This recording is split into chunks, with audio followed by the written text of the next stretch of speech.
Good morning, America, for our viewers in the West. Severe storms, extreme heat, and wildfires, Iran's demands, the nationwide recall, and the new champs, the young women that are dancing into Monday.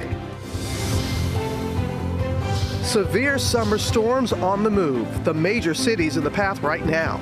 Plus, the extreme heat putting millions on alert on both coasts. This as nearly 100 wildfires rage, forcing mass evacuations, with tens of thousands of firefighters battling the flames. Ginger is tracking it all.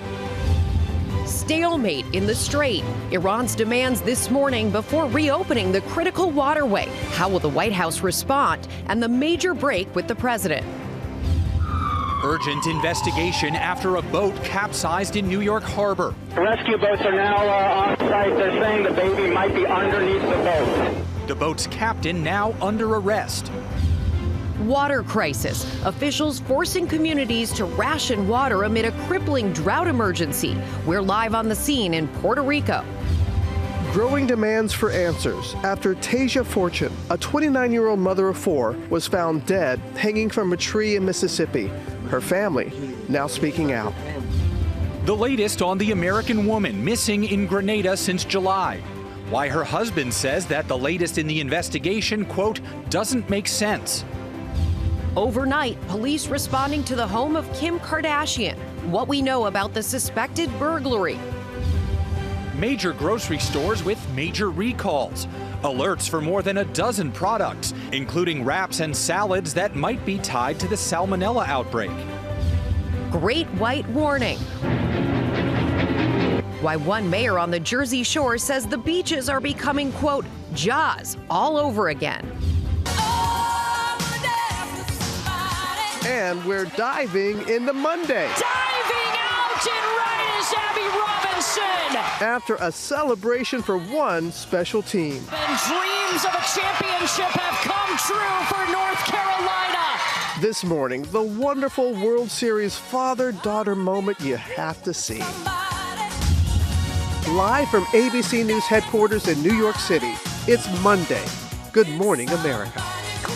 We want that little one to make a full recovery. Good morning, America. The new champs of the Little League Softball World Series, they want to dance with somebody this morning. We also have some Whitney Houston news this morning that's coming up later in Pop. Looking forward to that. Also ahead as we try to get in those last few trips to the beach this summer. Take a look at this. Fishermen catching sharks often at night. And Hannah Battah is tracking the latest warning from one beach town's mayor who says some fishermen have been using kayaks and drones to put bait in the waters to catch sharks, and some of that runoff is getting dangerously close to the shore. Yeah, dangerously close. Plus, we're tracking the nearly 100 large wildfires scorching more than 3 million acres. Kana Whitworth is standing by in the fire zone. And Ginger knows this, that heat is fueling those fires, both coasts feeling those dangerous temperatures. And Ginger's going to start us off tracking that and the severe summer storms that are on the move. That's the thing, is this type of heat and humidity, the storms are inevitable, but they became severe. Nearly 100 severe reports, 2 reported tornadoes in Illinois, and this damage out of Ransom, Illinois. This was a lot of gusts, were reportedly 60 to 75 miles per hour in parts of Illinois, Indiana, Ohio last night, and you can see that damage. There was actually a train that was tipped over. St. Joseph, Michigan, the shelf cloud, the winds kicking. That's the type of damaging wind threat that we have again today. One little area in South Dakota to Iowa, but this area from Chicago and Indianapolis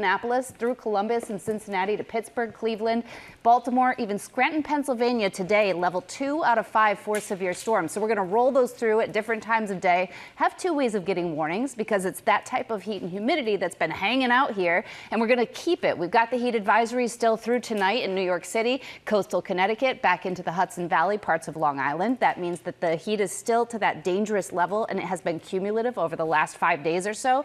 But we are going to break it. Even though these numbers don't look that much lower, the humidity is going to drop. So if you want cooler air, that comes late weekend into early next week. But the heat is building back here in parts of the West, and we're getting a little bit of a break out where the fires are. I'll have a full fire forecast coming up, Robin. But Ginger, we're going to talk about that wildfire emergency that's out west. Nearly 100 uncontained fires burning this morning. The smoke and heat creating unsafe air to breathe throughout that region. Kana Whitworth joins us now from the fire zone in Burbank, California. Good morning to you, Kana. Yeah, Robin, good morning. Right now, we have more than 30,000 firefighters that are battling nearly 100 wildfires raging right now amid a stifling and deadly heat wave. You can see the remnants of this fire here. There's a broken and burned up hose. Authorities are investigating if this was started after a car crash that instantly sent flames racing up that hill. This morning, a wildfire emergency. Nearly 100 large fires burning nationwide, scorching more than 3 million acres as exhausted firefighters race to contain the flames. Oh, good God, I can feel the heat. Most of them in the West, nearly 50 in Oregon and Washington alone, while evacuations are being ordered near Reno, Nevada, as the bug fire torched more than 15,000 acres over the weekend. Los Angeles County battling several brush fires. Authorities investigating a possible car crash as the cause of the Walnut Fire in Burbank. All that's left? This incinerated car. The flames quickly spreading, forcing nearby golfers to evacuate as the fire raced toward popular hiking trails. We found the way down and we got to the road and eventually. And northern Canada in an emergency. Oh man, it's going crazy. Canadian authorities confirming an 80-year-old woman died as a result of the wildfires while trying to evacuate her home. The Bald Range fire in British Columbia forcing evacuations for more than 20,000 people as flames race toward homes. That is coming all the way down the mountain right now. Will my farm survive this? The flames spreading along the highway as residents fled. Officials saying the out-of-control fire has scorched more than 33,000 acres. The hope is that some of this record-setting heat will dissipate by midweek. However, many Americans will remain under these extreme heat warnings at least through tonight. Rebecca. Yeah, and that break can't come soon enough. Okay, Kana, thank you. We're going to go now to the nationwide jalapeno recall. New concern this morning as the USDA issues an alert about some major grocers and meat products that may contain the tainted peppers. Elizabeth Schulze has the latest. Good morning, Elizabeth. Good morning, Rebecca. Major grocery stores are now recalling foods with jalapenos that might be tied to that salmonella outbreak. The Agriculture Department says 18 meat and poultry products like wraps, burritos, enchiladas, and salads could contain tainted jalapenos. They were sold at stores including Kroger, H-E-B, Walmart, and Albertsons with use-by dates between August 3rd and 16th. Now, along with that, Taylor Farms, the company linked to the record cyclosporiasis outbreak, tells us that it's recalling additional foods with jalapenos like guacamole and salsa. These products were sold at stores including Target, Whole Foods, and Trader Joe's. Taylor Farms says it's not aware of illnesses tied to the foods at this time. But for example, the recall includes this pico de gallo that was sold at Walmart across multiple states. Walmart says it is moving swiftly to remove the foods. Taylor Farms says it got the jalapenos from Coast Citrus Distributors. We know that the FDA had already linked that company to the salmonella outbreak that's made 345 people sick across 27 states. Up until now, we had only been aware of potentially contaminated jalapenos sold at Chipotle, Qdoba, some other restaurants which removed them. Now this list is clearly expanding. Well, for sure. That's a lot to keep track of, Elizabeth. Thank you for that. Now to the urgent investigation after a fatal boat incident in New York Harbor. A mother and her infant daughter killed. Matt Rivers is on the scene with the latest. And Matt, the boat captain is now in custody and will face federal charges? Yeah, that's right, Will, because where this tragedy happened in those waters there just behind me near the Statue of Liberty are under federal jurisdiction. And so as a result, it is federal authorities taking the lead on this investigation. This morning, a tragedy in New York Harbor, now a criminal investigation after a leisure boat overturned, killing a mother and a young child and injuring a dozen others. Our New York traffic got a report of an overturned vessel around Buttermilk 1. The boat capsized late Saturday evening around 10:20 near the Statue of Liberty. First responders rushing to the darkened waters, desperately searching for survivors. Rescue boats are now on site. They're saying the baby might be underneath the boat. Officials say 14 people were aboard the 22-foot recreational power vessel, which typically only holds 10 to 12 passengers. The Coast Guard, NYPD, FDNY, and nearby private vessels all joining the frantic rescue mission. I was just hoping that they would find them safely and alive, and hopefully they're okay and they make it. 27-year-old Sarah Sanchez and her 5-month-old daughter, Antonella Garcia, were transported to the hospital where they were both pronounced dead. The family's neighbors in disbelief. They were very friendly, very respectful. Sanchez's husband, Andres Garcia, survived. His employer tells our New York station the couple was on that boat celebrating a friend's birthday. Their 6-year-old son was home with a babysitter. An online fundraising site set up by Garcia's colleagues says the young father must now find the strength to move forward and be there for their son. 12 other passengers were safely rescued and treated for minor injuries. These images showing the moment the boat was pulled from the water. The boat's operator, 46-year-old Manuel Hernandez of Manhattan, arrested at the scene. Investigators are looking into whether the trip may have been operating as an illegal charter. Now that suspect is in federal custody at this moment. Those federal charges could be coming later today. Robin. So incredibly sad, Matt. Thank you. Now, the war in Iran and the stalemate over reopening the Strait of Hormuz. Iran refusing to back down. Let's go to our chief White House correspondent, Mary Bruce, who's there in Washington. Good morning to you, Mary. Good morning, Robin. And it was just days ago that President Trump insisted that a deal to reopen the Strait of Hormuz was imminent. But now this morning, and emboldened, Iran says they will not reopen the critical waterway unless the U.S., quote, corrects its behavior. And Iran is putting out a list of sweeping demands, including calling for the U.S. to lift its naval blockade and sanctions, withdraw U.S. troops from around Iran, reimburse them for the cost of the war, and release frozen Iranian assets, conditions that are seen as non-starters. We are now 5.5 months into this war, and the fate of the Hormuz Strait is still very much a question. Iran well aware of the power of their stranglehold over the strait as energy prices remain high. They are also likely well aware of reports that this war is taking a real toll on U.S. munitions. Now, Iran says they are exchanging messages with the U.S. through intermediaries, while President Trump told Axios they are, quote, only semi-negotiating with them. Trump saying we are low-keying it. Now, notably, he has not made any new military threats, at least not publicly, instead appearing to focus instead on economic pressures. But the president had said that this latest round of talks would be Iran's last chance to make a deal, and it's not clear what comes next. But the president, Robin, is projecting optimism, saying, quote, it will work out. It always works out. It's like a chess game. So much back and forth there. And Mary, as you know, Israeli Prime Minister Netanyahu is rejecting President Trump's plan for Hamas to disarm. What more can you share? Yeah, well, Robin, in a real break with the president, Netanyahu is rejecting Trump's latest Gaza plan. Now, Hamas had agreed to this 15-point plan to disarm as long as Israel withdrew from Gaza first. And when the U.S. brokered this plan at the end of last month, the president told me that Israel was, quote, very happy about it. But now Netanyahu is making clear that is not the case, that they are not on board. He says that they will only withdraw when Hamas disarms first. Robin. Israel has been very clear about that. All right, Mary, thank you. Now to the death of Tasia Fortune, a 29-year-old woman found hanging from a tree in Mississippi. Her family now speaking out. Faith Abube has the latest for us. Good morning, Faith.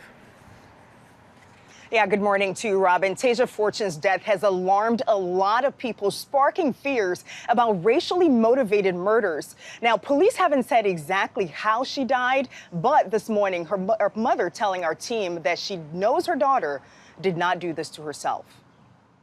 This morning, growing demands for answers in Mississippi after a 29-year-old mother of 4 was found dead, hanging from a tree. We're going to press this as far as we can press it until she gets justice. Tasia Fortune's body was discovered last week behind a vacant house in Jackson. The family telling ABC News the circumstances surrounding her death do not add up. Tasia loved living life. Like, there's no way that she took her own life. The Jackson Police Department saying, quote, an active death investigation is underway. They have not named any suspects and declined to comment on local reports that they questioned the father of one of Fortune's children about the death. Court records show Terrence Anderson, who's behind bars on an unrelated weapons charge, lives on the same street block where Fortune's body was found. No one's trying blaming Ted or anything like that. You know, we just want answers. Meanwhile, concern growing in the community and among local leaders given Mississippi's troubling history with lynchings and racially motivated killings. In the last year, Mississippi police have responded to 2 other tree-hanging deaths. Both were ruled suicides. Fortune's family rallying around her young children as they navigate this tragic loss. She was a good mom, you know. She loved her kids and she loved her family. And even though Taja's death has sparked conversation about racially motivated murders, her mother tells our team that she does not want her daughter's name associated with that. There is an autopsy that's pending and should determine whether there was foul play involved in her death. Right now, though, police were urging anyone with information about how this young mother died to step forward. Rebecca. Yes, as the family said, they just want answers here. Faith, thank you. We go now to the growing water crisis in Puerto Rico as a severe drought has forced water shutoffs for 180,000 customers. And Victor Akendo is in Puerto Rico with the latest. Good morning, Victor. Good morning, Rebecca. These trucks with large tanks of water have become vital lifelines. You see more of them down the street.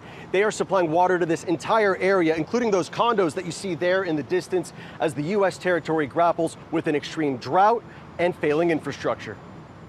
This morning, the worsening water crisis in Puerto Rico. The Puerto Rican government now forcing communities across the U.S. territory to ration water amid a crippling drought. In San Juan and other cities, hundreds of thousands of residents having their water supply cut off 48 hours at a time. These tankers being used by the government to deliver much needed water throughout the territory. We asked Sonia Maldonado Renta how many times a day she fills these plastic bottles. Morning, noon, and afternoon, all the time. This is unbelievable. We're in a developing country. July was the driest month ever recorded in San Juan in more than 120 years. Roughly 68% of Puerto Rico is now experiencing extreme drought, and there is little relief in sight. The Carraizo Reservoir, the primary drinking source for the city of San Juan, looking depleted. The Puerto Rican National Guard has been working since June to alleviate conditions, distributing over 500,000 gallons of water to residents already. The crisis complicated by decades of decaying infrastructure and a history of natural disasters, including Hurricane Maria in 2017, a storm which killed nearly 3,000 people and devastated the power grid. In 2025, an island-wide power outage. Now, this drought combined with extreme heat and fire dangers. Several people have told us that they have gone without running water longer than the planned 48-hour period. There is so much frustration here on the island that is once again testing Puerto Ricans' resilience. Guys. Victor, thank you. We're thinking of our fellow citizens in Puerto Rico. Yep. Absolutely. We are. All right, we're going to switch gears now. We're going to go to the massive Powerball jackpot. There are more than $900 million up for grabs in tonight's drawing, and Sophie Flay is here. She did not appear to bring any money, but she has some news about the lottery.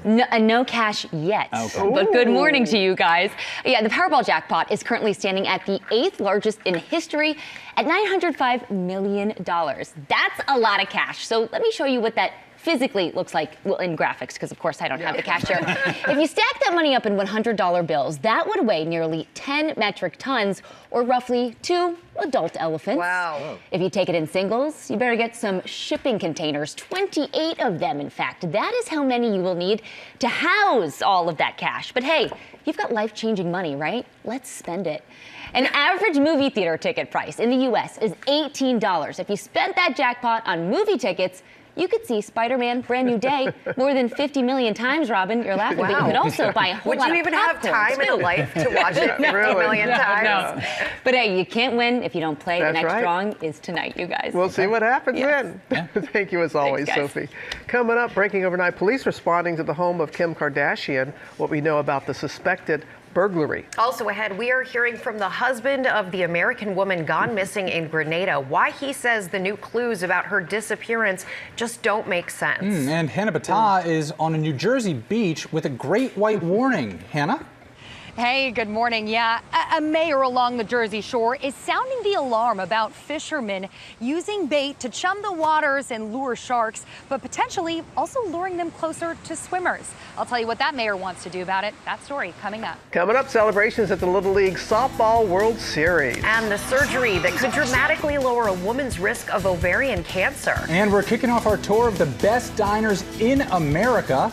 Can't wait for that. I'm we'll be right back. Who doesn't love a diner? Yummy.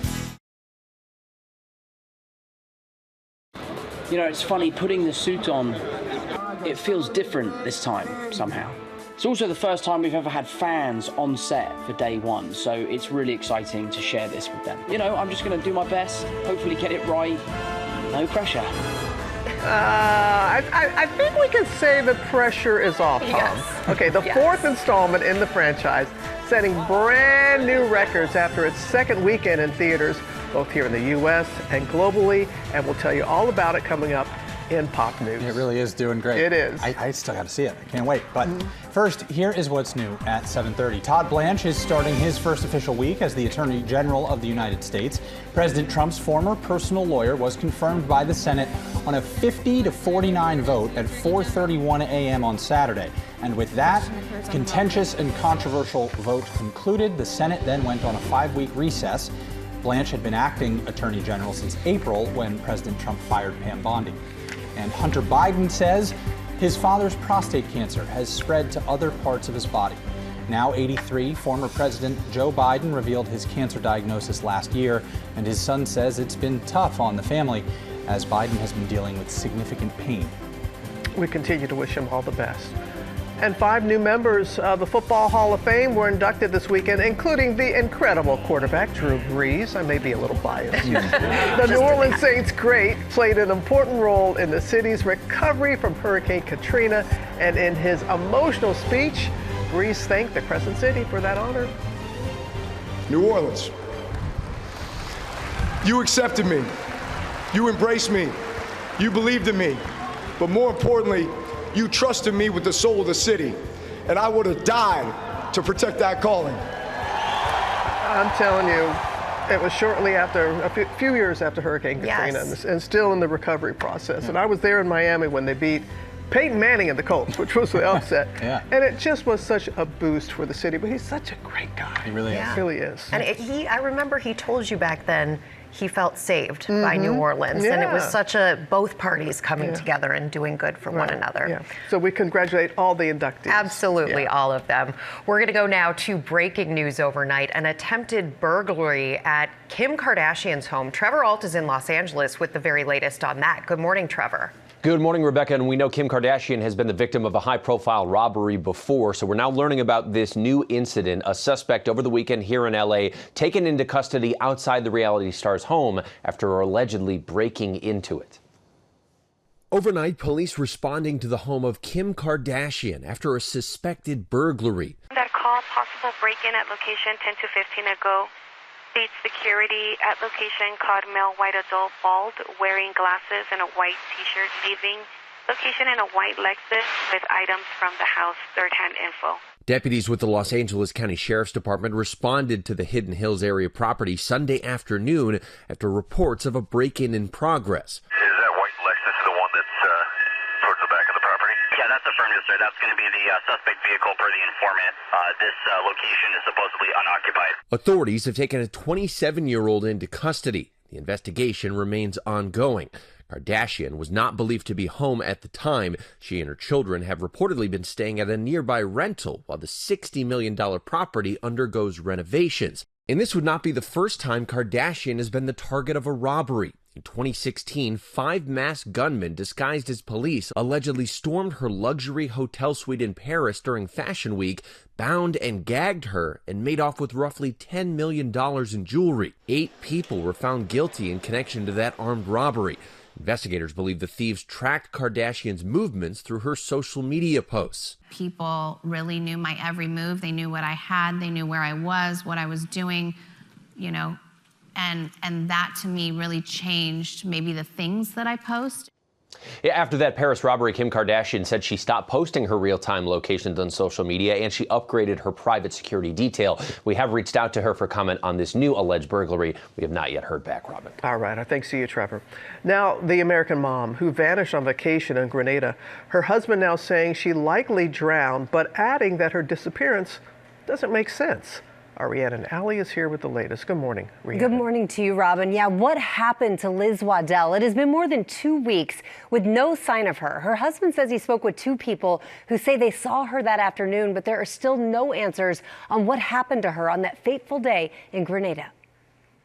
This morning, the husband of Elizabeth Waddell, the American tourist who has been missing in Grenada for more than 2 weeks, is sharing new details that bring up even more questions about his wife's mysterious disappearance. Jet skiers claim they saw Waddell in the water about a third of a mile from shore at 5:30 p.m. on July 22nd. Kalen Waddell says he met with those jet skiers who even showed the approximate spot where they saw her. Writing in an update, they spoke with her for 5 or 10 minutes, trying to convince her to ride in with them on a jet ski and not stay in the ocean. Reportedly, she said, "I'm a good swimmer," and gave them a thumbs up. I'll comment that I've never heard Liz describe her swimming as good, adding, "I just can't believe that Liz made this swim. It is completely out of character for her." The family releasing this surveillance video from the day the 43-year-old was last seen, showing the Airbnb where she and a female friend were staying near Grand Anse Beach. At approximately 11:45 a.m., Elizabeth can be seen walking near the pool in the backyard. About a minute later, she grabs a towel, makes her way toward the jetty, and then jumps into the water at 11:47, swimming away from the shore. That 5.5-hour gap seems strange to her husband, Kalen, writing, "I do not believe she swam for 5.5 hours. Also writing that they don't know for absolute certainty, but based on everything we know, it seems drowning may be the most likely scenario. As the days pass by with very little answers, Kalen says he is trusting the investigation, which he says the Royal Grenada Police Force are still treating as a missing persons case. And her husband says they have combed through her social media, her text messages, WhatsApp, her journal, emails, YouTube history, and there was nothing there to make them think that she would do this on purpose. He said, in fact, everything they saw was about her making plans for the future with her family, and they just really hope to find some answers soon, you guys. Oof, a lot of questions still to be answered there. Absolutely. Thank you for that. There is a mayor in a small beach town warning swimmers of shark danger. It's not Jaws, it's real life down the Jersey Shore, where we find Hannah Battah, who's got all the details. Good morning, Hannah. Hey, good morning to you from Seabright Beach. Temperatures here along the Jersey Shore are expected to hit the high 80s. So many of these families, as you can imagine, here for summer break are going to want to take a dip in the water. But a local mayor is cautioning those families after recent concerns there could be predators lurking closer and closer to shore. This morning, with shark sightings up and down the East Coast. One mayor on the Jersey Shore says his town's beaches are becoming the movie Jaws all over again. Bayhead Mayor Bill Curtis tells ABC News that some fishermen have been using kayaks and drones to put bait in the waters to catch sharks, and some of that runoff is getting dangerously close to the shore. We could end up just like the movie Jaws. They see a child swimming frantically in the water. They could easily mistake that for chum. And I do not want to have or see anyone hurt or worse, killed. The mayor didn't specify individuals or a company responsible for the chumming, but his remarks come with the rising popularity of social media accounts like East Coast Shredders. The land fishing company's Instagram shows them catching sharks, often at night. They claim to release the sharks that are under federal protections, like tiger and bull sharks. Those sharks normally extremely rare in the cooler waters of the mid-Atlantic. The mayor now hoping to enforce existing bans on surf fishing during public access hours and warn beachgoers to remain vigilant. Because there'll always be sharks in the water. But now they may be hungry and they may be closer to shore than normal. Yeah, and there haven't been any shark attacks here along the Jersey Shore so far this season. New Jersey police say they do keep an eye on those shark fishing pages here locally, though they have not indicated anyone featured on those pages is accused of any wrongdoing. Guys? Hannah, we got to give you your props. Yes. We saw you on GMA First Look, you know, just hours ago, and there you are on the beach. You are a team player. Yeah, well done. Just like that. Cheating magic, thanks, guys. Just like, and you didn't even change. Didn't even need to change. Yeah. Perfect. Thank you, Hannah. Thanks, Hannah. We have been looking forward to sharing our play of the day, the Little League Softball World Series champions. You got to share this story with everybody. It's so good, especially the end here. So it was a 6-day Little League Softball World Series, and it concluded with the championship game with Owensboro, Kentucky, taking on Clayton, North Carolina. It was Carolina that jumped out to the lead in the second inning when Belle Cox drove in a run. Then their ace, Anna Lynn Clark, took over, striking out batters, relying on a dominant defense like that great diving catch right here from Abby Robinson. There it is. Nice. Yes. Only one Kentucky runner ever reached second base. That is hard to do. And it was Anna Lynn with the final pitch, and she notched a complete game shutout for the 2-0 victory. North Carolina winning its 4th ever title and 2nd in 3 years. Here's pitcher Anna Lynn after the game. What does this feel like now to be able to celebrate a World Series championship? It feels amazing. A lot of emotion out here. Congratulations, guys. Thank you. I think it was hitting her there. The whole team was overjoyed, including the coach's daughter, Sophie, who plays on the team but was injured in the first inning. So Dad carried her out to celebrate with everyone. Congratulations, North Carolina, and to all the young women who had such a ball out there. We love it. We hope that she recovers fully from her injury, because you recovered from your softball injury. I did eventually, but my career was cut short with a shattered arm. You could have been somebody. No, you know, I could have. Could have been somebody. Coming up, Becky Worley kicks off our new series, Order Up, taking you on a cross-country tour of top diners. Will we visit your favorite diner? You never know.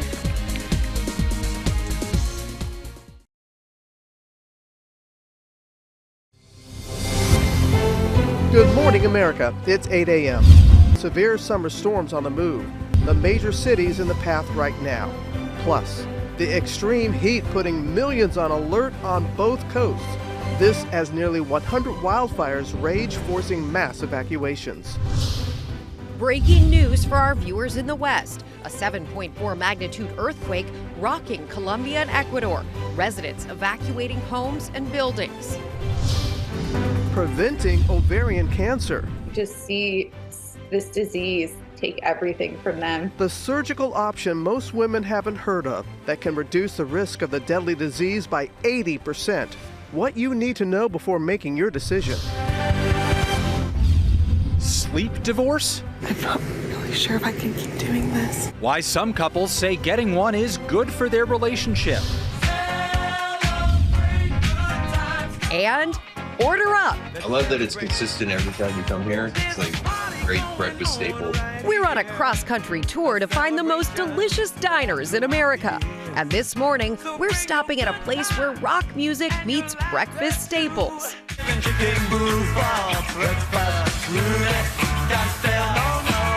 Are we in your town? Find out as we say, Good Morning America. Live from ABC News headquarters in New York City, it's Monday. Good morning, America. I don't know, but that big smile on her face is saying that. Good morning, America. Becky Worley serving up our new series, stopping by some of America's classic diners. She's on the job, serving the regulars. It was the pancake with the face that got me, Robin.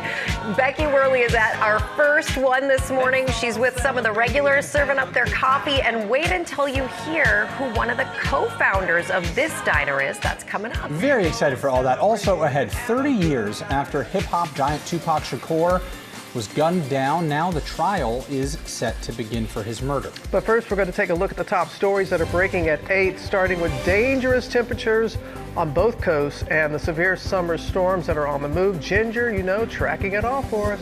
Hey, good morning, Robin. So let's start with the train that was tipped over by winds in Ransom, Illinois. You can see the bottom of the train there.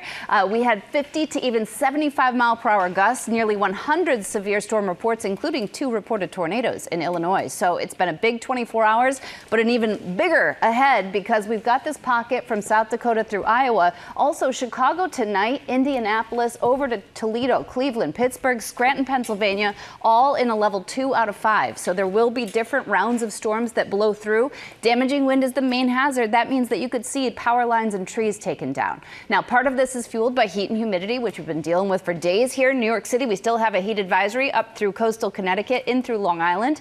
That humidity will be dropping a bit, so we will feel the difference there. The heat and the smoke have been terrible for the fires back out in the Pacific Northwest. Today, elevated fire danger from Wyoming right down the Sierra Nevada. I will hit on how long the heat sticks around in the Southwest coming up. Thank you, Ginger. We turn now to breaking news for our viewers in the West. A 7.4 magnitude earthquake rocking Colombia and Ecuador. Residents evacuating homes and buildings there. The epicenter was in San Jose del Palmar, west of Colombia's capital, Bogota. A local government official saying there are injuries and serious damage to buildings. We'll be following the very latest on this developing story on ABC News Live. Robin? Now to the trial set to begin this morning in Las Vegas for the murder of Tupac. 30 years after the legendary rapper was gunned down. Alex Stone joins us now with the start of jury selection. Good morning, Alex. Robin, good morning. Yeah, many thought it was never going to be solved. Now, after 30 years, prosecutors say they can finally prove how the murder of Tupac Shakur was carried out. The only person ever charged is going on trial.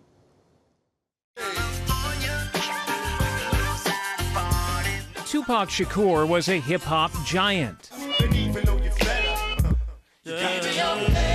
The face of West Coast rap in the 90s, shot dead in Las Vegas that fateful night, September 7th, 1996. Today, Las Vegas prosecutors say they can prove the murder was orchestrated by one-time South LA gang leader Dwayne Davis, street name Keefy D. Hey, Keith, Metro Police, come over here. Davis, seen here being arrested in 2023 for Shakur's murder. He spoke exclusively to ABC News from inside jail. I'm innocent. I ain't killed nobody, never did ever kill nobody. They don't have no evidence against me. Came and put me in Las Vegas. But for years, Davis has boasted about his alleged involvement in Shakur's murder. He even published a book admitting to his role in it, a book he now says he didn't write. Davis now pleading not guilty to one count of murder. And I'm being held against my will. I'm supposed to be out there enjoying my twilight. Prosecutors allege Shakur and Death Row Records founder Suge Knight assaulted Davis's nephew, and then Davis set out for revenge. He and 3 others in a white Cadillac allegedly finding Shakur and Knight at a stoplight off the Vegas Strip. Shots were fired, Shakur dying within days. Prosecutors say while Davis did not fire the bullets, he provided the gun and ordered the hit. This morning, from prison, serving time in an unrelated case, Suge Knight telling ABC News exclusively he believes Davis will have a hard time convincing a jury his confessions were lies. Everything he said and talked about, he already told on himself. Now, for his part, Davis claims he's been lying all of these years to only sell his books and that he didn't have anything to do with the murder. Prosecutors want to prove, no, he's been telling the truth. Jury selection could last all week. It begins today, guys. A lot of eyes on this, Alex. Thank you. Coming up in our GMA Morning Menu, Dr. Tara Narula is here with a surgical option that could dramatically reduce the risk of ovarian cancer. That could change so many lives. Also ahead, why some couples say a sleep divorce is helping their relationships. We'll tell you what it is and why more people seem to be doing it. Okay, and ahead in pop news, a glimpse behind the scenes of Practical Magic 2 with Nicole Kidman and Sandra Bullock. And Tori Johnson's here with Deals and Steals. Tori, what do you have for us this morning? Oh, well, we've got a lot because we are kicking off our week-long summer adventure with everything from accessories like socks, clothing, sunglasses, all from small businesses with everything 50% off. That's coming up right here on GMA.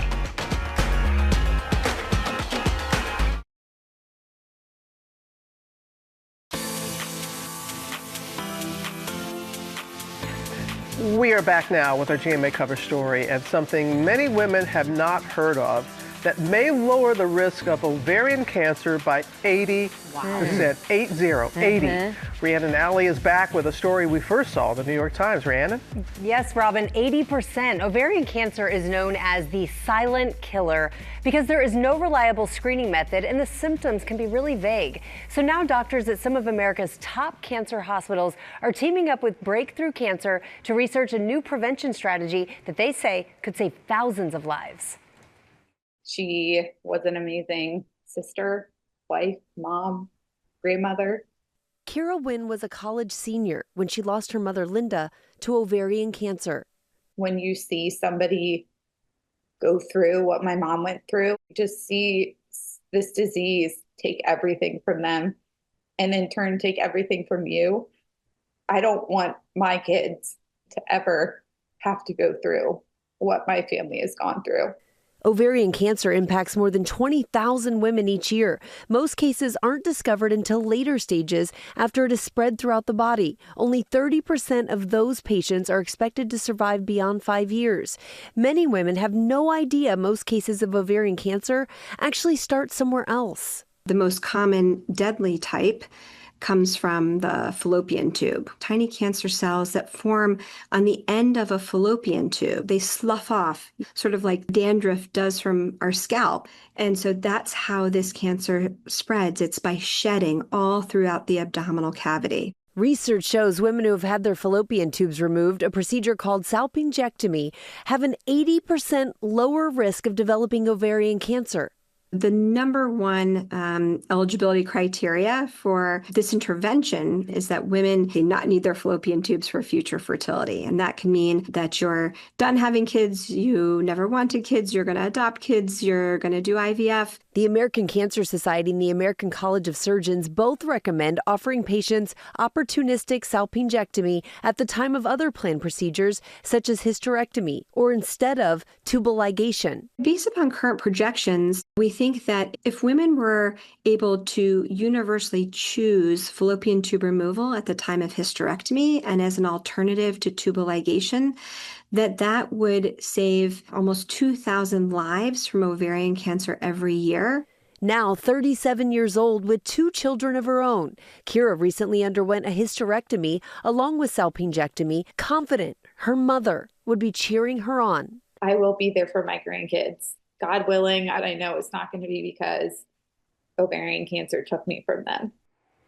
Kira told us she doesn't have any concerning gene mutations, but because of her family history with cancer, she is considered at elevated risk. That is why one of the reasons she decided to have her tubes removed. Robin, she tells us she is just relieved to have this weight off her shoulders. Oh, bless her heart, Rhiannon, thank you so very much. Our chief medical correspondent, Dr. Tara Narula, joins us now. There is so much that we could unpack with this, but let's just talk about what more should women know here?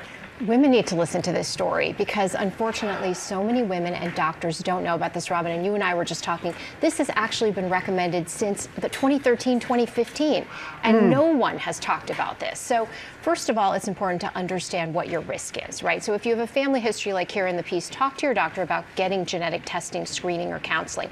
If you are BRCA 1 or 2 positive, you're actually in a different category where removal of the tubes and ovaries is recommended, both of those things, starting in your kind of after childbearing years, 30s, 40s. However, if you are not BRCA 1 or 2 positive, you're kind of generally considered low or average risk, you need to listen to this, right? And this is the time where you should be thinking about, am I done with childbearing? Do I want to just be doing IVF? Do I want to adopt kids? Do I not want to have kids? That is the woman that should be considering this kind of surgery, which is just removal of the tubes to lower her risk. Now, what should she know? There's still a very small residual risk of ovarian cancer that is starting from the ovaries, not the tubes, but it's only about 10%. And as you heard in the piece, to drop your risk of cancer 80%, a cancer where majority of women have no risk factors, we have no screening tools available. When it's diagnosed, it's usually metastatic and the survival is about 5 years. That is huge. Second thing to know is that if you do want to get pregnant, you have a uterus, you can still do that with IVF. And the third thing is, this is something to be having a conversation with your doctor about if you're going in for a routine pelvic or GYN surgery, like, for example, having your tubes tied. Well, instead of having your tubes tied, maybe you have them removed. Or a hysterectomy, you have your tubes removed. Or, importantly, any abdominal surgery, so a hernia repair, gallbladder removal. That would be the time to have a conversation to say, should I also be doing this? It only adds on about 5 to 10 minutes, and the risks are really no worse than the regular risks with the surgery. And now saying this, hopefully more women are going to be asking these types of questions. Now, the removal. Menopause, does that lead to menopause at all? So it does not. So the ovaries, when you remove those, you end up in surgical menopause. And there are concerns there with increasing risk of cardiovascular disease, cognitive effects, and osteoporosis. But when you leave the ovaries in and just remove the tubes, you are not potentially causing early menopause. Now, we need longer-term studies to definitively prove that, but the short-term data says it does not affect timing of menopause, and it doesn't affect your ovarian quality, the eggs, the ovarian reserve. So really important to know. Go to outsmartovariancancer.org to learn more. Okay, really this has really gotten your hair up the back of your neck. It's just frustrating this has been out there and women don't know about it. They should at least have the option to make this decision, have a discussion with their doctor. Amen to that. All right, Dr. Narula, thank you very much. Let's get some pop news now with Sophie. Let's do it. All right, Sophie, it's your turn. Hey, Pop guys. news. Yes, Take it away. Let's do it. Well, it is a brand new week, and you guessed it, brand new records continue to roll in for Spider-Man Brand New Day. The movie is celebrating its second weekend in theaters, now becoming the second fastest movie in history to reach the $1 billion milestone at the international box office. It's also the 12th highest grossing film of all time.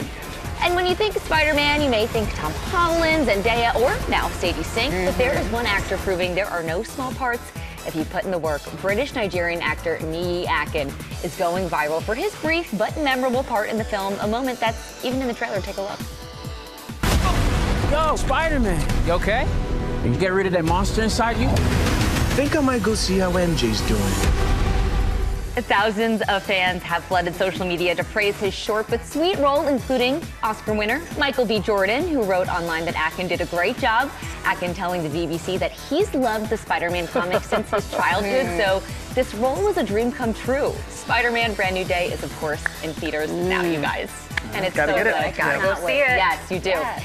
And now, there may be a heat wave outside, but fall just around the corner, which means we are that much closer to seeing Practical Magic 2 on the big screen. The stars of the movie, Nicole Kidman and Sandra Bullock, are getting fans ready for a new season of The Witch. Over the weekend, Kidman sharing a series of behind-the-scenes photos from production, giving fans a glimpse of what they can expect from the sequel, writing in her caption, "Just a little magic," and Sandra Bullock is bringing some of that magic to fans in person, posting this video on Instagram where she joined Nicole and their co-stars Joey King and Maisie Williams to surprise the audience at the first early screening of the movie, cheersing everyone in the theater with a classic midnight margarita moment. Practical Magic 2 hits theaters in September. You know those fans just absolutely love that. Absolutely. Yeah. Love these surprises. Right? Yeah, keep them coming. And finally, we need some music for this last story. That's right. That's right. Get into it on this Monday morning. Courtesy of the one and only Whitney Houston. The legend is being honored with her very own Barbie doll. Mattel releasing a Barbie in their signature collection that was made in close collaboration with Pat Houston. And she is in that iconic I Want to Dance with Somebody look from the 1987 music video.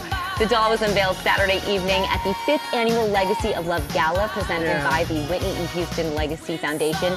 That was also a celebration of what would have been Houston's 63rd birthday. This news comes during a milestone year celebrating 40 years of Whitney's legacy. She was also honored with a Recording Academy Special Merit Lifetime Achievement Award earlier this year. You guys, that Barbie, just so gorgeous. She's gonna do a lot of dancing. Why not? That's basically how I spend all my time with my Barbies, making them dance. All right, Sophie, thank you so much for that. All right, we go now to Deals and Steals, and Tori Johnson is here to kick off her week-long summer adventure, and this morning she has accessories. My favorite part, it's all from small businesses. Hello, Tori. Okay, you know what else you're gonna love? Yes. The fact that this company is called I Be Cool. Cool. And everything is super cool. Feel this fabric. Oh, it's yeah. a very soft, cooling fabric. Also I like the happens colors. to be chic, exactly. And it's all of their fabrics have UPF 50 sun protection built right in. So it's in the fabric. Yes. So you're getting sun protection and cooling. And then you might notice on the long sleeve options here, do you see this is smart. Yes, that mesh armpits to allow extra ventilation. So they have really thought of everything. We've got options for women as well as for men.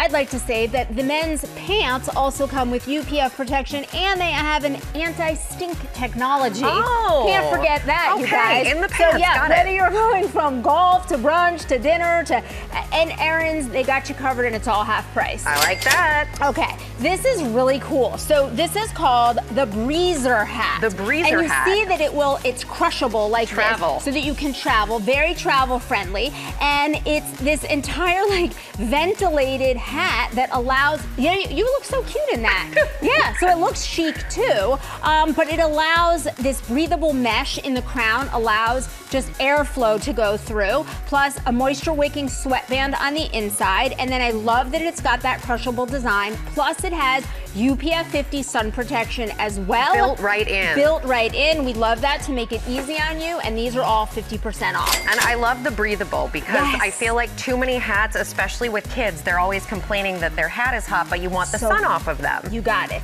Invisa socks. So we love the look of a no-show. You love the feel of a no-show. These promise to stay on better than many other brands. Okay. And that's because they've got a special, it's a gel grip in the back that keeps it in place. You'll notice on the front there, it's designed to like loosely fit across the top of your foot without that kind of digging, really tight feeling. And then also it's designed so that your toes can breathe. They can naturally move and spread apart as they normally would. So a lot of times, socks that are no-show are very tight, which is what allows them to stay in place. Or they roll down the ankle. Exactly. So it's one or the other. This has solved for all of those issues. We've got all the neutral colors for men and women. 3 packs are $11. Excellent. Yes. Everybody needs a pair of glasses. Exactly. So we've got a restock here for you of your Peepers. Big assortment. Ooh. Do I go red? Yeah. So we didn't know. We couldn't decide if you should go red or if you should go mirrored aviator. So we've got those two are for cool you to too. try on.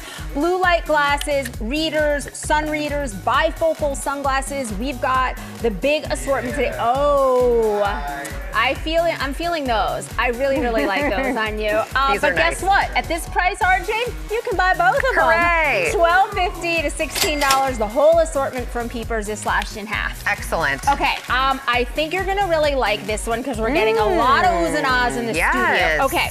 So here is a super chic little cutie bag. So chic. If you don't use the 2 straps that it comes with, you get to hold it just like this, like a little cutie. Yes. But then because it comes with 2 straps, you can hold it like the one you just picked up or like that crossbody. So that can go onto your shoulder. Yes. That goes crossbody like we have on the mannequin. It looks so good. This looks great. And travel-wise, you're getting 2 in 1. You get so you're 3 not in 1. 3 in 1. So you're not packing This, everything. Exactly. 3 in 1 on this. We also have their really cute chevron wallet here. These are all 50% off, 60% off plus free shipping. This one that I'm loving, $24.50 and free shipping on that. And it's light. So lightweight. So light. Super chic. And then speaking of lightweight, we've got Cloud Light Comfort with our I love floopies. the name. I know. Floopy. Floopy. I just like bringing them here to tell you that they're floopies. We've got a huge assortment of options. They all have really great traction on the bottom. I like a little flip-flop that has massaging beads.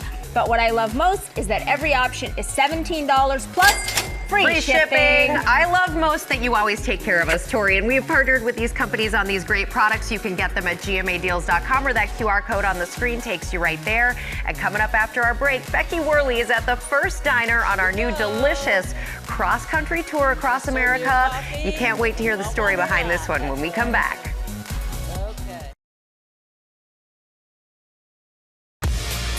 Welcome back to GMA, live from New York City.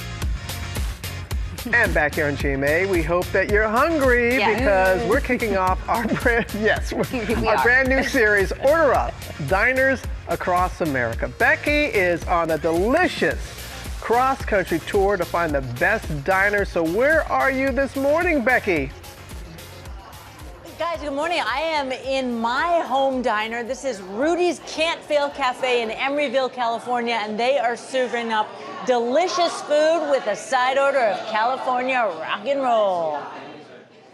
Just steps away from Pixar Animation Studios is a restaurant even Ratatouille's food critic, Anton Ego, would have given 5 stars. I don't like food, I love it.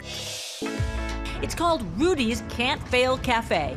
I love that it's consistent every time we come here. It's like a great breakfast staple. And if that name sounds familiar, then you're probably a fan of the English rock band The Clash. The establishment's named after their 1979 hit, Rudy Can't Fail.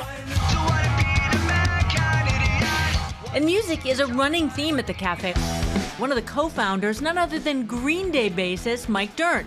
And live music is played here too. On the menu, the ever-popular Funny Face Pancake, a hit with the kids, along with the French Toast Deuces Wild, Huevos Rancheros with house-made salsa verde, and the Shaken Jessie Milkshake, made with chocolate, espresso ice cream, and a Guinness Stout. Sorry, pups, but this is not a pup cup. Guys, this place is hopping even early in the morning. We have our Alameda County Fire Department members over there, some folks from PG&E, and we have the owners here, Doug Smith and Nelson Ortiz. Talk to us about the music theme here. Why is that such a part of Rudy's? Well, the name of the cafe, Rudy Can't Fail, comes from a song by the punk rock band The Clash, and they were singing about the Rude Boys, which is part of the subculture of ska music.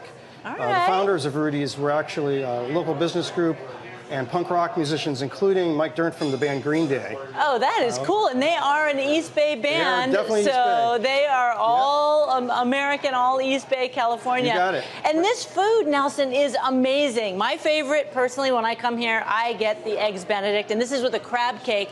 But talk to us about some of these. Okay, this is the Funny Face. Funny Face pancakes. Yes. Kids love those. This is the wild French toast. Ooh, Deuces Wild, yum. Semi-Freddy's challah bread. Ooh. Yes. And this is the breakfast burger with hash brown and crispy bacon and over easy eggs right there. And this is the cracked Benedict. Ooh, delish. There is so much good food here. It's so California. I also ordered the Huevos Rancheros. They also have tofu rancheros here, you guys. So I don't know what I'm going to be digging into first. I mean, the food, I can't believe I get a week of this good stuff. Oh, gosh. It's the crispy bacon for me. When he said crispy bacon, that's it. That's it. Enjoy. It really is. Enjoy. Yeah. So you're going to be doing this all week long, Becky? You're just going to be hopping from diner to diner? I am, guys. I'm going all across America. Kenosha, Wisconsin is next week. Is tomorrow, sorry. Kenosha, Wisconsin. And they have something called a garbage plate, which supposedly tastes a lot better than it sounds. But just in case, guys, I have my whole bottle of antacid. You got it packed. All right. I respect Becky for starting with her own hometown diner. That was wonderful. a good call. Smart move. Well done, Becky. Safe travels. Now with a question. Does your partner's snoring keep you up at night? Are you struggling to sleep well sharing a bed? So, is it time for a sleep divorce? Well, Ashan Singh is here with more on what that is, why some couples swear by, and I think it needs a rebrand, Ashan. I don't love the name. Don't love the name. But maybe it works. Yeah. Well, you know, Rebecca, we'll do anything for a good night's sleep these days. And for some couples, that means saying goodnight and heading to separate bedrooms. They're calling it a sleep divorce, and more couples are opening up about why sleeping apart might actually be helping their relationship. All right, guys, we're about to have our first night divorced from each other. Lindsay and Jared Shelton have been happily married for more than 12 years. But lately, their bedtime routine looks a little different than it used to.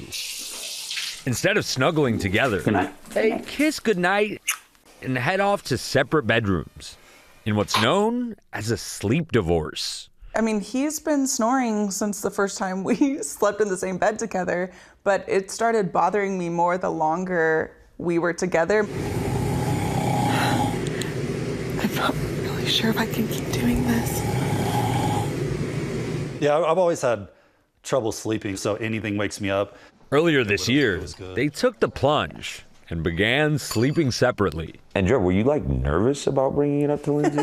Yeah. A little bit, yeah. Because I think a lot of people equate sleeping together with intimacy, and I didn't want her to think we were separating emotionally or anything like that. Somewhere around 1/3 of couples at some point will choose to sleep apart from their partners, so-called sleep divorced. Okay, you guys, this is night 2 of sleep divorce. I got home late because I went out with some friends. Didn't have to sneak into my room because he's not in here. He's in his room. Lindsay chronicling the couple's transition to sleeping apart on social media. I'm in the bathroom, about to take a shower with some music on. Is this the life I've been missing? King-size beds. And they're not alone. Other couples posting about their solo sleeping arrangements too. Start off, my room is on the main level. His room, you have to go upstairs. Even celebs are getting candid. Actress Kaylee Cuoco telling the Armchair Expert podcast how her fiance broached the issue. So he's like, how do you feel if I sleep in that other room? And he goes, let's try it. Game changer. But does a so-called sleep divorce spice things up? Or could it lead to an actual divorce? The concern that so many people have is, oh my gosh, if we choose to have a sleep divorce, that necessarily means we're headed straight to a real divorce. And that is simply not the case for most couples. But the key is how you approach the conversation about sleeping apart. And the question on so many minds. How do you guys navigate intimacy when you guys are literally in separate beds? I call it adult sleepover. You guys, guess whose bed I'm in? My man's. We have 2 beds, so there's 2 options. It's typically my place, less dog hair. But, yeah, it is typically his place. And guys, the experts we spoke to say there may be something to it, because a well-rested partner is a better partner because you're less irritable and can be a better communicator. But experts also stress if you are considering a sleep divorce, talk about it first, so sleeping separately doesn't start to feel like you're actually separating. Guys, Anyone have anything to say? We're all married. Ashan's about to be. That's right. That's what I was thinking about. I haven't gotten kicked out yet. Hallelujah. The day's not over. September wedding day? September's coming up. All right. Yeah. Thank you, Ashan. Appreciate y'all. Yeah. Ginger, you want to take this one on? Yeah, I mean, I can't believe Ben still wants to sleep with me with everything I disrupt in his life. So I feel like it's great. It means that we're still doing You're well. meant to be together. We are. How beautiful. Okay, so let's change the subject now. NBA fans, will the champion Knicks welcome you to the new season? And will LeBron James, in a brand new uniform, wish you a Merry Christmas? Well, you are going to find out right here tomorrow when we announce the games for NBA opening week and on Christmas Day that you can see across ABC and ESPN. So don't miss that. Now to the story of one young woman who's making it her mission to be the person who helps others in their toughest moments. And she's the sister of another impressive woman that you might just recognize. Take a look. At just 18 years old, Hannah Taylor Schlitz is flying high as a star intern at Dallas Love Field, working with their aviation emergency management and communications team to ensure lives are protected in the event of a disaster. Good morning, guys. This is Hannah here. Today we're going to do a fire drill. May I have your attention, please? During natural disasters or terrorist attacks, if there was a downed aircraft, I want to be somebody who helps people in their worst moments. I want to be a light at the end of the tunnel to guide them the right direction, whether it be for food or shelter or finding their family. Her dream job? Working for FEMA or American Red Cross, that would be the dream. But more impressive than her call to serve is how quickly she got here, graduating from the University of North Texas at Dallas with a master's degree at just 18, the university's youngest master's graduate ever. Academic excellence runs in the family. Hannah and her 2 siblings were all homeschooled. Her older brother Ian went to college at just 13, and you may remember her older sister, Haley. We have an incredible 16-year-old who has been accepted to 9 law schools. She's now a practicing attorney in Minnesota. When I graduated when I was 19, I earned the title of being the youngest woman in the history of the United States to get her law degree and also the youngest Black person. But of all her siblings, Hannah's road to success has been perhaps the most uncertain. We adopted Hannah when she was 9 months old from Ethiopia.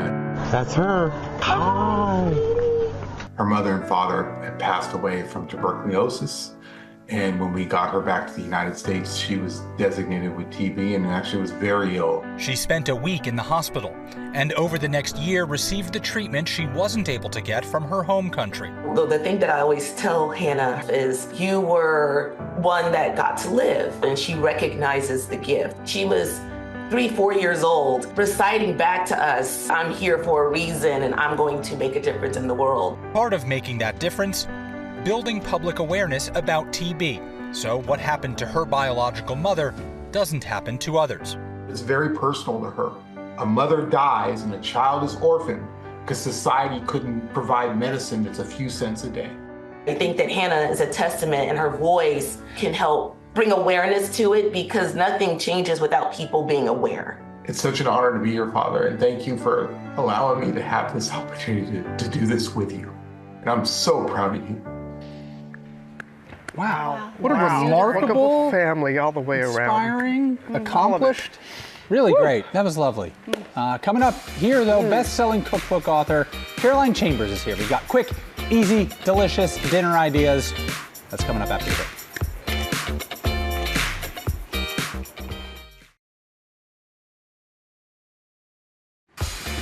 I'm already eating, so my mouth is full.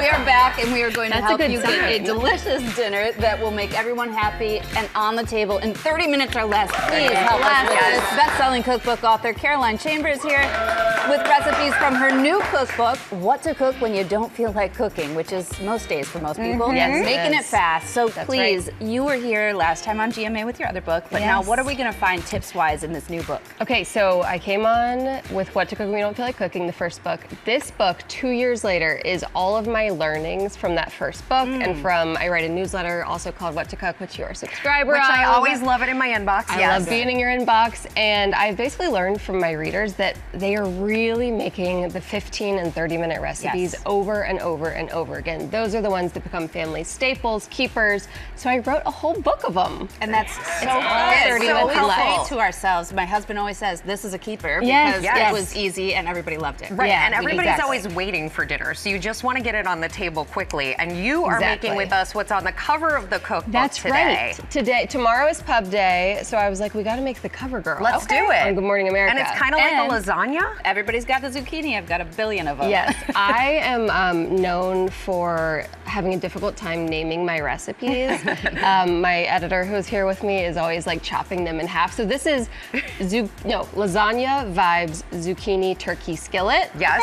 Because it's all the flavors of a lasagna. And I have this really good lasagna recipe that like takes zucchini, slices it really thinly. You have to salt it, you have to lay it out. I did that this weekend. It took 90 minutes. It takes 90 minutes. I'm over and so it. this is that, but like as a casserole. I'm Southern, so it's like casserole vibes. It's all together. So let's make it. We are cooking the turkey, and we are basically going to season it up to taste like sausage. An alternative to make this taste a little richer and like more, hearty. Like round, is to use sausage. So like just use good Italian sausage. But basically we're gonna cook in all of the zucchini until it gets really tender, which brings us here. So Ginger, will you add our spices and our tomatoes? This is fire roasted. So these are fire roasted tomatoes, which are such a great, this book is all about using good, high quality, store-bought ingredients that add a ton of flavor fast. So we could have roasted our tomatoes to get that flavor, but instead we're just using the store-bought canned ones, and we get all that flavor in just 15 minutes. So this took,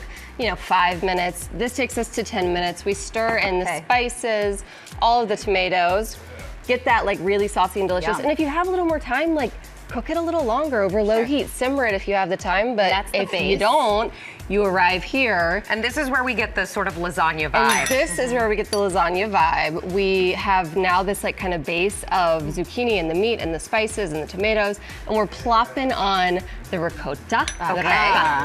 Breaking it up like this? Yeah, you can like plop it all over. So you could do can almost, do exactly what you did.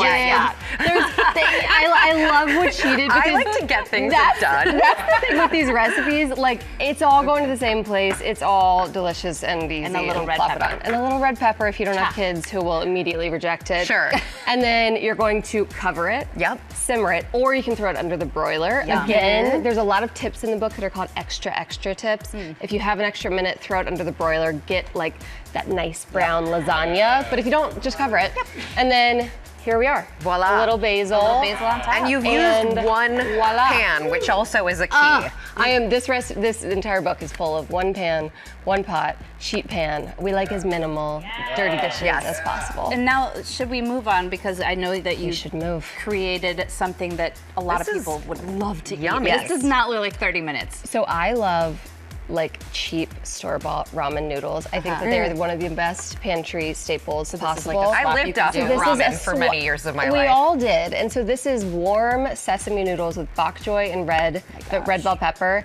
It is so fast, so easy. You whisk together a really quick, simple sauce just using those good, flavorful, like sesame oil. Delicious. What is it? Yeah, sesame oil, a little tahini. They're so flavorful on their own that you don't have to do a lot of work. So that's what this whole book's about, just making it as easy as possible to feed your family, because you guys are at work all day, you get home, you gotta feed the people, and this is what you're gonna feed them. Thank you for what you do. Truly, and do you know what tastes better? A 30-minute lasagna versus the 90. It really does. Right now. It really does. And guess what? This is actually a 15-minute lasagna. No. Yes, it is. Yes, I can do you one better. I'll do you one 15 better. minutes. How's a 15-minute lasagna? Caroline, thank you so Thank much. you for It's so having me. great to see you, and So you good can to be get all here. these recipes at goodmorningamerica.com. Caroline's new cookbook right over there. It comes out tomorrow, and she will be back tomorrow with more quick and delicious recipes. We keep eating. We got to cheers for Robin. Cheers. Love you, Robin.